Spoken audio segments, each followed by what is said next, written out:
Hello, my dear friends. We need light. This is much better. Be sure to subscribe to my channel. He could say that luck was very close to him. Anyway, one bad situation always could come, and it was coming. He had many moments in his life when he was already late. Yes, Richard reached many things. The big house, good car, and money, but very often he was standing in the right place when it was already late. Faster, Richard said.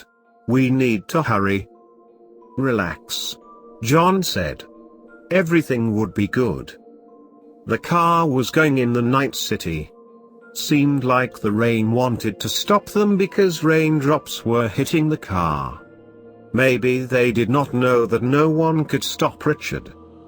When desire approached him, only being late could stop Richard. The car stopped near a big house. Stay here. Richard got out of the car. He went in the stairs and called the bell. After a few seconds, he heard the woman's voice.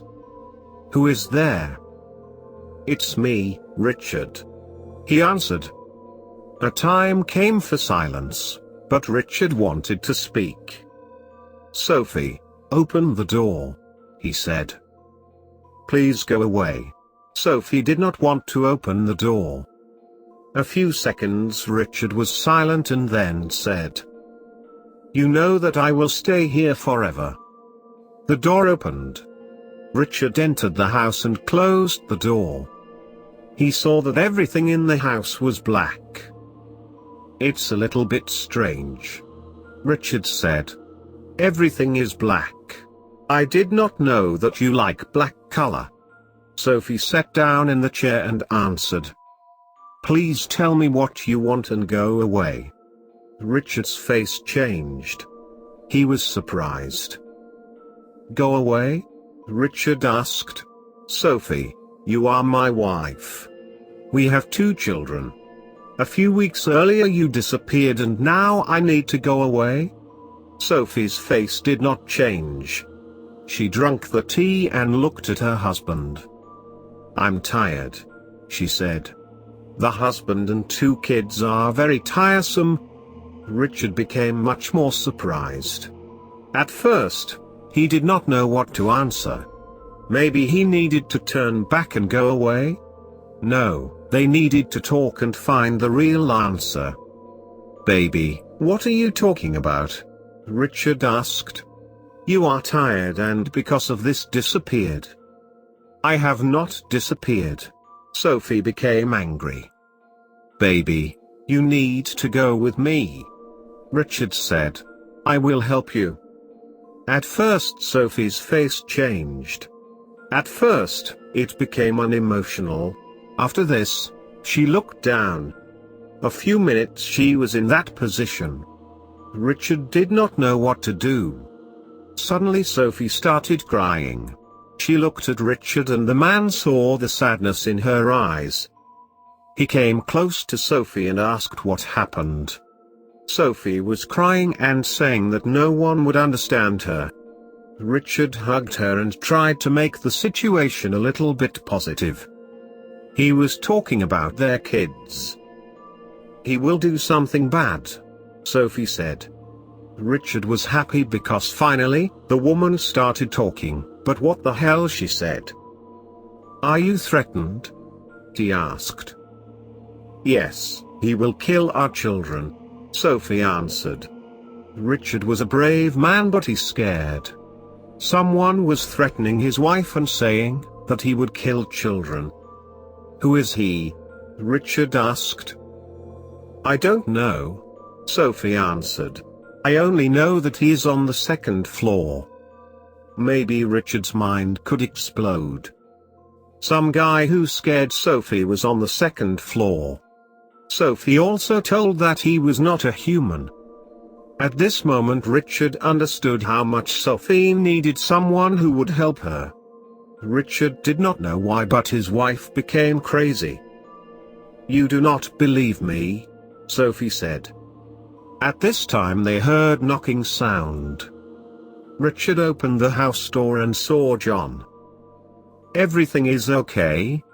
he asked. John entered the house. Richard told the whole story. Maybe it was funny, but John was a psychologist.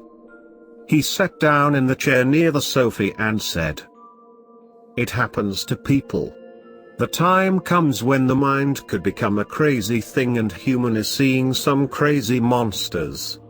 Sophie stopped the crying, drank the tea, and asked, "Does my way go to the asylum?"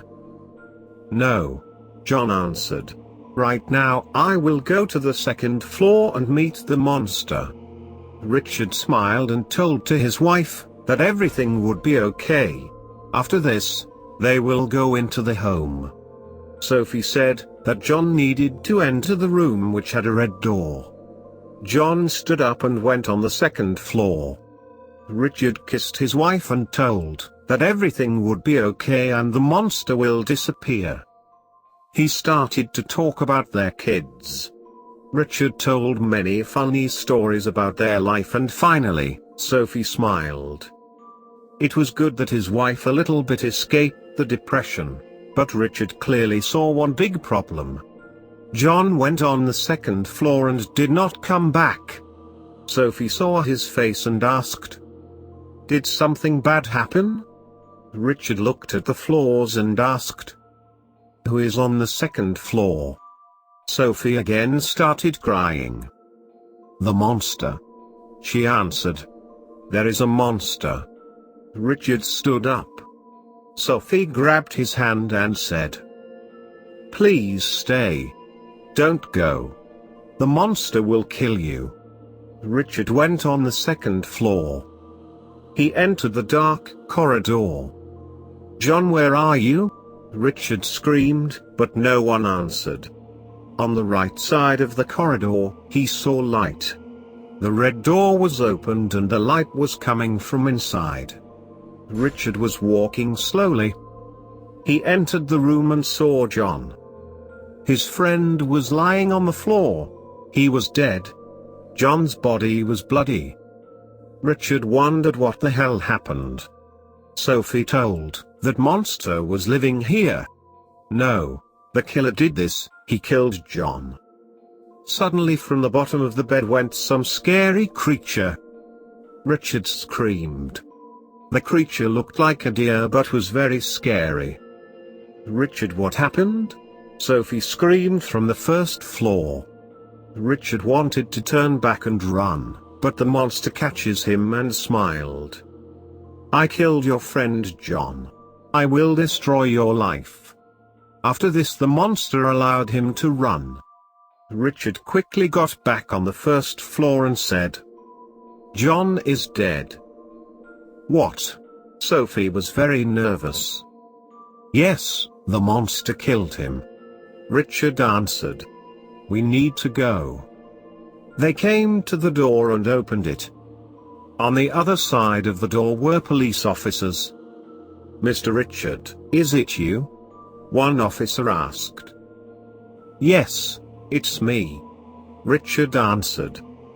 The police officers looked at each other. The officers told that they are feeling bad, but needed to arrest Richard.